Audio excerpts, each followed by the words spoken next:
We had initially thought of it much more like this sweet little dessert at the end of the movie. I have to read you your own quote real quick. There were 3 ideas that I had. There was a third idea that was like, oh my gosh, wait a second, we've never had a movie like this before. I loved the thing that Fede did in Romulus with the W on the back of the eyeball. I took that and ran with it, but when we were first pre-visiting that, I was like, I need the movie to come out tomorrow. It's intimidating in a very healthy dose. This is my take on the timeline. Oh, I'm excited. Dan, what's up, dude? How are you? Yeah. I'm good, man. I'm excited yeah. to be talking to you.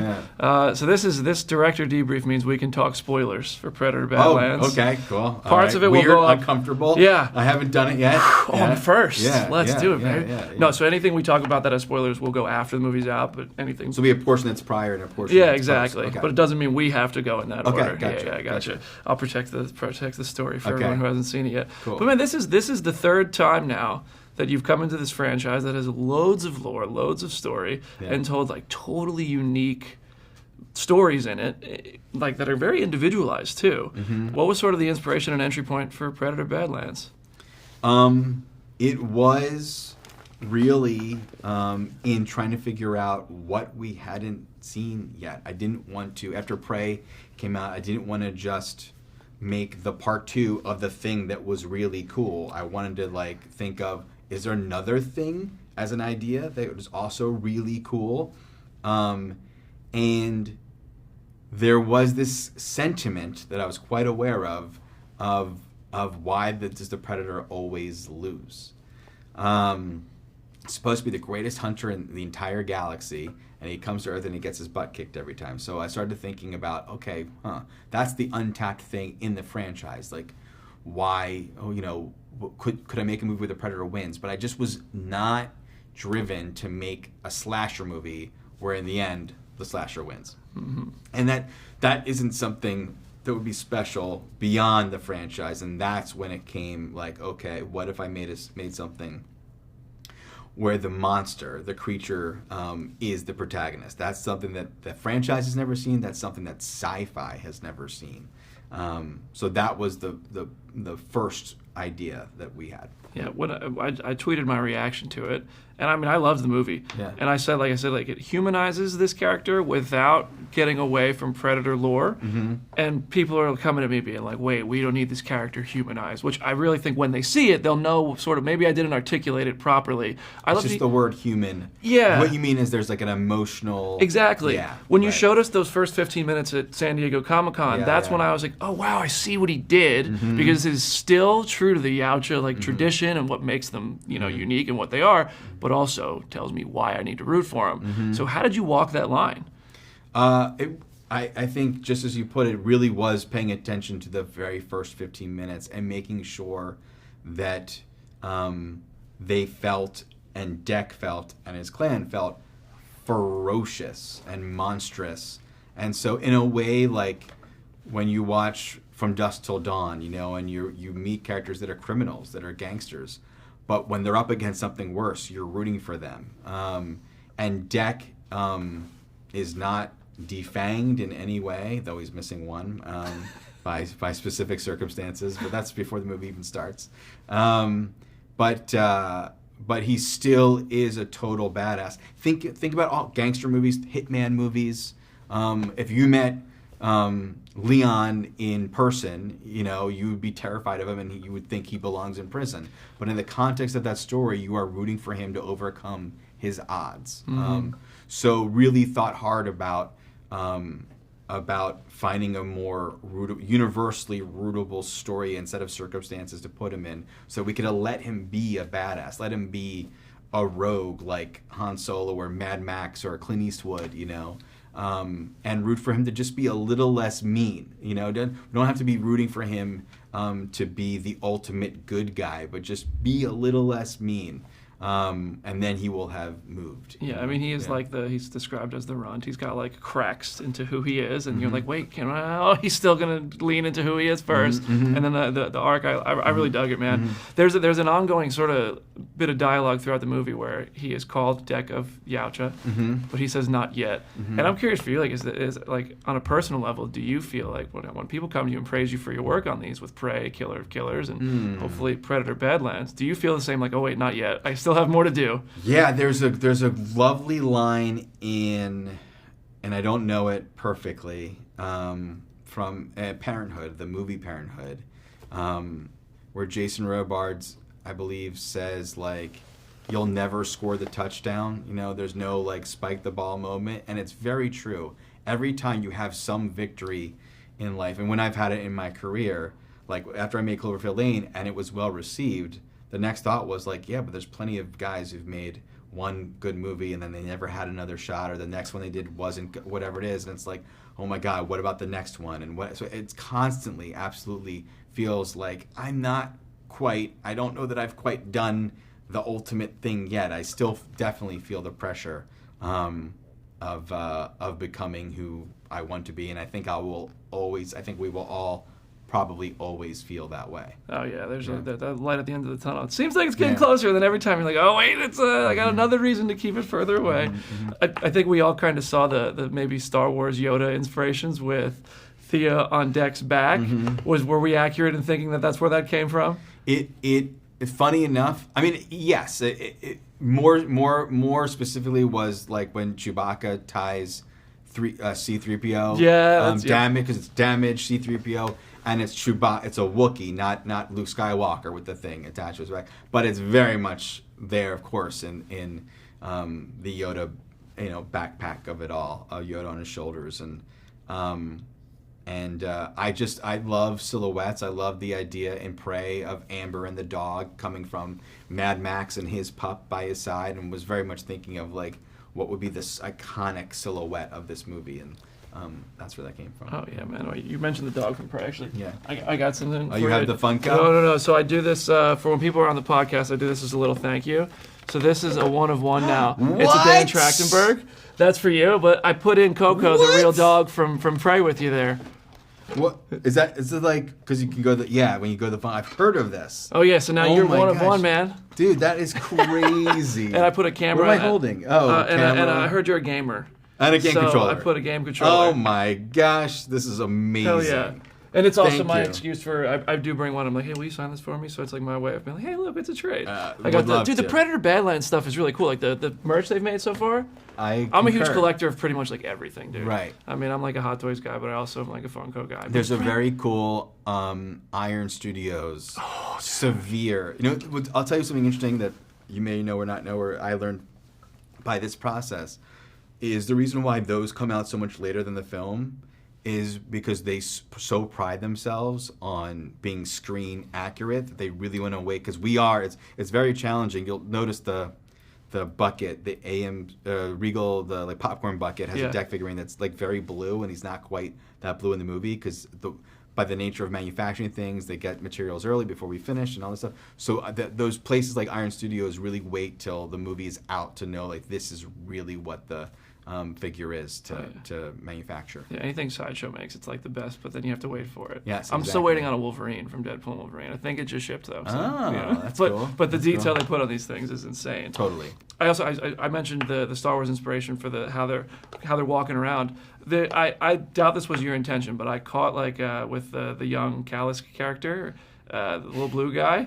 I was like catching like little vibes of Baby Groot in sort of how he can't talk, but physical humor comes from him, while also there's like a power to this character too. Yes. That has a sense of levity, but also like an intense unpredictability. Yes. Where did you kind of... Groot, Rocket Raccoons, thinking about something more specifically that felt docile and then turns out to be ferocious, and there's other things in the movie that are ferocious that actually turn out to be a little bit more docile than you that really just playing with the expectations of what we think when we see something versus what it truly is, and the fun of a character like that for sure. Yeah. And that character, I think, is part of the reason why Dek starts to rely on those around him, become the wolf. And I have a question about that. But first, I mean, like the forming his own clan bit, I loved that.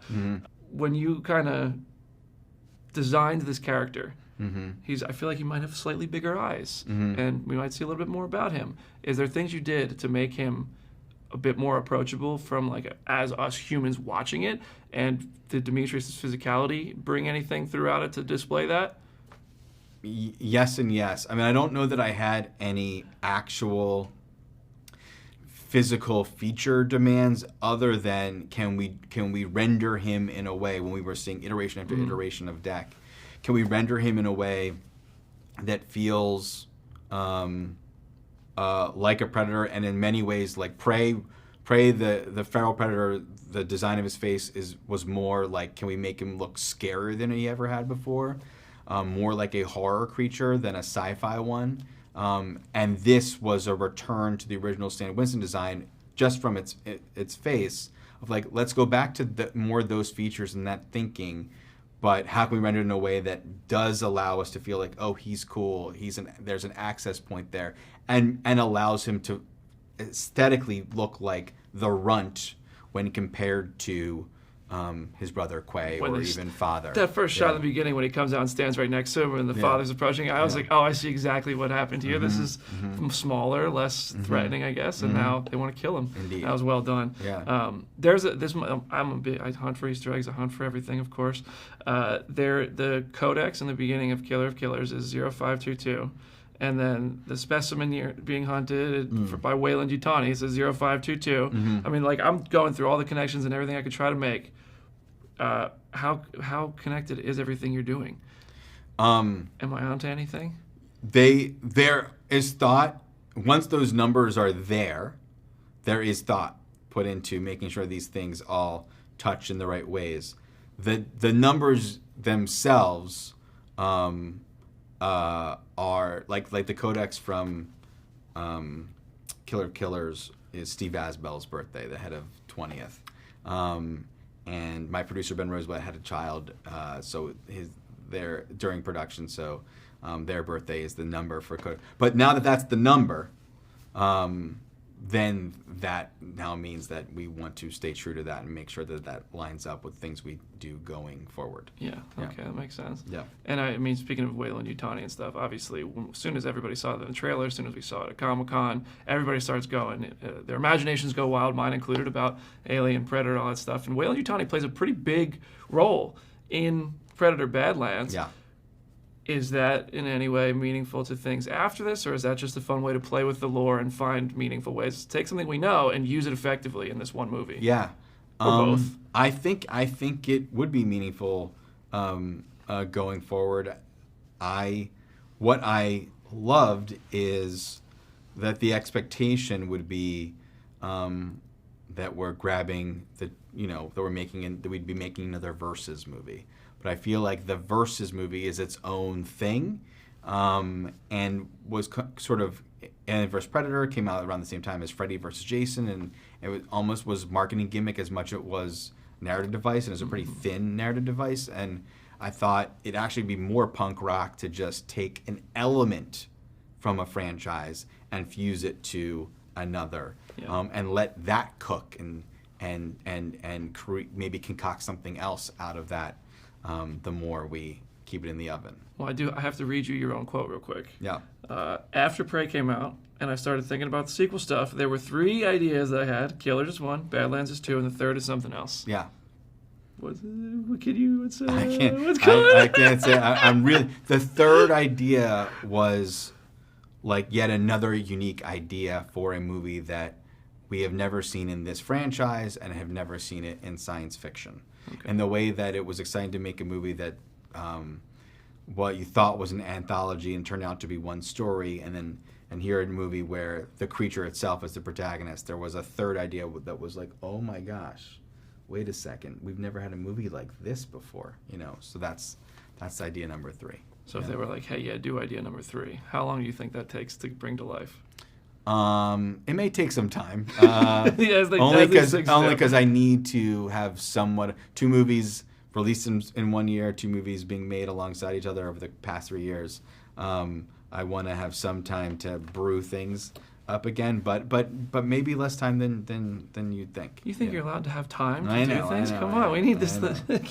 I saw a lot of people thought you were going to put a xenomorph helmet or a xenomorph skull in the trophy room. People were like, he definitely edited it out of the trailer. Do you do you see the theories online from fans from just watching even what we get before the movie comes out? Yeah, I see almost all of it. Yeah, there's very few things that can whiz by me without me catching it and looking at it. So that in mind, does it make it then daunting? Because a lot of times, I'm guilty of this too. We'll set our own expectations of stuff as fans. We'll build our own, this is what's going to happen, this is what we're going to see. Yeah. And you really dip into Yautja lore, Predator stuff. Like we go into the ships, we see a lot of the stuff we haven't seen. Does that become intimidating when you know how passionate of a fan base there is and how big of their ideas can be? It's intimidating in a very healthy dose to me. Yeah. I've been on the internet and around the internet for a long while, and I know, for me, I feel like I know how to receive things and let them fuel my fires, and also how to trust my own instincts and let people wait and see, when the thing is done being made or whatever. There's very quick to prejudge things. I remember doing that myself and seeing stuff. So, I like to use, and I mean, by the way, the name Yautja, which this movie was almost titled, that doesn't come from the movies. It came from a book, but was very much embraced by the fans. Yeah. So there's a lot of ideas. Like I said, the notion of the Predator never wins, that came from fanship, Yeah. So I embrace it and I look at all of it. Yeah. Oh, yeah, man. I think it shows because I love what you're doing, dude. Awesome. You have two awesome fight scenes serving as like dual climaxes in this movie, in my opinion. The first one I really loved was Thia's lower half and Thia's upper half versus the synthetics. That had to be like quite an awesome challenge to film, I imagine. It was. You know what? Was it VFX or was it also a bit of movie magic where you had a real person with legs and you're both. Keeping it at it? It's both. We had it all done for the most part where it's stunt bottom half legs, but of course she's wearing like a blue upper half, and then that covers other characters in the frame so then you have to digitally remove that upper half and replace what was behind it. And we shot it all very handheld and gritty, so we took no special customizations into accommodating for that and to allow it to feel as naturalistic and visceral as it could. So, but it was the first sequence that I had. Initially, it was in a different, which is something that'll be on a disc at some point. Deleted scenes. It was initially in a very different scene that was changed from the movie. When we were first previsiting that, I was like, the first time I was like, I need the movie to come out tomorrow. Like, I can't wait for people to see, because it was a really inventive piece of action filmmaking, and B, it's so fun that a movie that starts out this bonkers, when you're centering the Predator monster, that isn't its own crazy idea. Yeah. That the movie is filled with crazy ideas. And my stunt coordinator Jacob Tamori really took it to the next level, and he and Elle came up with the little high five at the end of it, the foot five. That was great. Yeah, that I thought was tremendous too. Yeah. I also think there's probably very few actors who have died in a movie as many times as your actor who played the synthetic. That's a good point. Ooh, I wonder if there's a little Guinness record there. Do you have a kill count on that guy? We will at some point. I mean, it was great though. It's a good point. Just by default, do we have some record? That's interesting. Yeah. And I mean, obviously that final showdown with Dek and his father, thought it was awesome. And man, when you had Quay's ship create the dust to reveal where Invisible Daddy was, that was awesome, dude. I love that. Can you talk about how you kind of saw that scene going, where it started, and how it evolved through the process to what we got? I will tell you, that scene was initially much shorter. We had initially thought of it much more like this sweet little dessert at the end of the movie. And then we tested the movie, and all people wanted was for that fight to be bigger and more bad. It was like one shot. It was like a samurai showdown, a little bit like the end of the sword chapter in Kill of Killers when initially, when the first test audience saw the movie.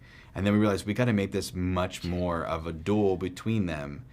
But we had a lot less resource and time to pull off the scene. So I thought if we could disguise it under the camouflage, thinking of like the scene in the burnt glade in Prey, and have the whir of the dust bowl swirling around them, then it would mask some of the work we had to do very quickly, but also create a great, it would be beautiful looking, and it also capitalizes, because what was in the scene was always Dek using the dirt to see his father, witnessing that Dad was cheap in the beginning and cloaking when he took down Quay. So that was always a part of the fabric of it, but yeah, it came from thinking of how do we be more efficient and hide our sins. But at the same time, I agree. When we started to see shots coming in there, it was like beautiful. I love how cool it looks and how clever it makes Dek. Yeah, it reminded me of like that episode or that part of Killer of Killers where you see the shingles moving and then the red mist and all that. I was like, it kind of took me back to that too. Yeah, man, that was sick. Do you think by the end of this, in your opinion, Dek, he is now the alpha of this whole thing, but do you think he is more leaning towards being the wolf because it helps him kill, or because he might actually like some of these people who are helping him, who he once saw as tools? I think Demetrius may answer this differently than I, but I think if he does like the people he's now with, he still would barely let them know it. Of course. But honestly, yeah, we'll have to see going forward the way he handles things, because I certainly, yeah. I think it's interesting that like if you I think Arnold Schwarzenegger and Danny Glover and Amber Midthunder. I would say since Arnold Schwarzenegger and Danny Glover, Amber Midthunder was the actor who came into this Predator franchise and made the biggest stamp since them. Mm-hmm. And now you've, I think, made an individual Predator character that has made that sort of stamp. Mm-hmm. And I feel like maybe you're putting them all together somehow. Not a lot of characters come back in this franchise. Very famous for that. Mm-hmm. But you've released something at Comic-Con. Mm-hmm. That was really cool. Mm-hmm. What's going on? That's a cool idea. Is that okay? But obviously, these are Danny and Arnold have aged in the years since those Predator movies came out. Yeah. Amber, that was just a few years ago, so you could probably throw her in, and I don't think anybody's going to be mad at you for it. And that'd be awesome. Right. But is that a story you think that could be told in animation, or is that a story that could be told in live action if you were able to tell it the way you want to? I mean, it takes consideration. I definitely really do think of the two things quite specifically. Like I don't want any choice to be arbitrary, and really want to feel like to make a movie that's animated, it should be because it would be really awesome that it's animated, and to make something live action, it wants to feel like it's so cool that this is in live action, that I'm witnessing it in this way. So both mediums bring something quite specific to the table, and that's what I'd want to really take into consideration. I think Dutch's story is one that's been told in like every possible medium that a story can be told since those movies. I mean, I think the canon is basically the movies we get for the most part. I'm sure there's sometimes exceptions to that, but how do you even like think about it? Right? We do this, we do that. Like, how do you kind of even dive into something like that? I were I to do that, I would be thinking about, once again, like, what's a story that hasn't been told. I wouldn't be thinking of it like, well, it can happen, so it should. Really thinking about like what like hasn't happened yet. What must happen? What would be awesome? Based on what we've seen of that room where those characters are in the one scene at the end of Killers, and then now the extended deleted version of it, dude, these guys are like putting all the people who stopped them in one place, right down to like an alien species that they're afraid of. Mm-hmm. I don't think that's a smart idea, personally. I don't know. Why would you round up the people who can beat you and put them in one place? That's true, I guess, but it's like we have like nuclear reactors and, so like sometimes we make decisions that seem like they're not the best, but they're for different reasons. So, that's true. All right, I want to show you something here that I put together. Oh my gosh. Wait, how do I get this? Hold on. If it's anything like this Funko, I'm in for a real treat here. Well, I don't know why it's being weird here. It's go to the full. My app is not full screen anymore. What are we doing? All right. Anyway, you'll see. This is my take on the timeline of the Alien Predator stuff. I'm excited. I'm pretty sure this is in order. Okay, great. There's two things missing. One is Predator Badlands, and one is the battle from Killer of Killers, which I couldn't find. I don't know if you have said where that is. But if you want to put them in, I'm open to it. But is this your? How do you view that list there? Chronological storytelling. Oh, fun that you like, right? Yeah. Yeah, I broke the 3 from Killers into different sections. Great. Love it. Does Predators ever put a date on it itself? No, I'm pretty sure it's like early 2000s, right? It's like early, but I don't think it's just because that's when it came out, or does it? Yeah, it's kind of like just been the consensus too. Yeah. Yeah, they didn't actually ever say. Yeah, Romulus and Aliens. You don't have Alien Earth on here, which is like going to be a whole new wrinkle. Oh, I didn't even think about that. So, yeah, I think this order is accurate. I can say that Badlands is set after Resurrection. Okay. So Badlands is the furthest in the future than any of the 2 franchises has gone. And that's all I can say. Okay. Hey, don't have. Yeah, that's. I will say the order of the movies is not necessarily in release order. Okay, that makes sense. There you go. Not necessarily. And with like Romulus being so good and Alien Earth coming out and being so good, and now what you're doing being so good on the Predator side of this interconnected saga, I'm curious. Like, are you guys having to collaborate in any way? We haven't yet. I'm very close with Fede, but he was doing Romulus. I wasn't aware of Romulus when we were prepping. And then we all saw it. We all watched it together in New Zealand when we were shooting. I'd seen a cut of it before I left, but we had already had our script for Badlands. So we're Noah reached out very generously when he saw the trailers and was like, "Wait a second, you're doing a Weyland Yutani thing," and showed me some of Alien Earth at that time. That is awesome. And so, I've specifically put our movie so far in the future as to avoid any toe stepping. And certainly their 2 are set so much before they're set in between movies earlier on in the franchise.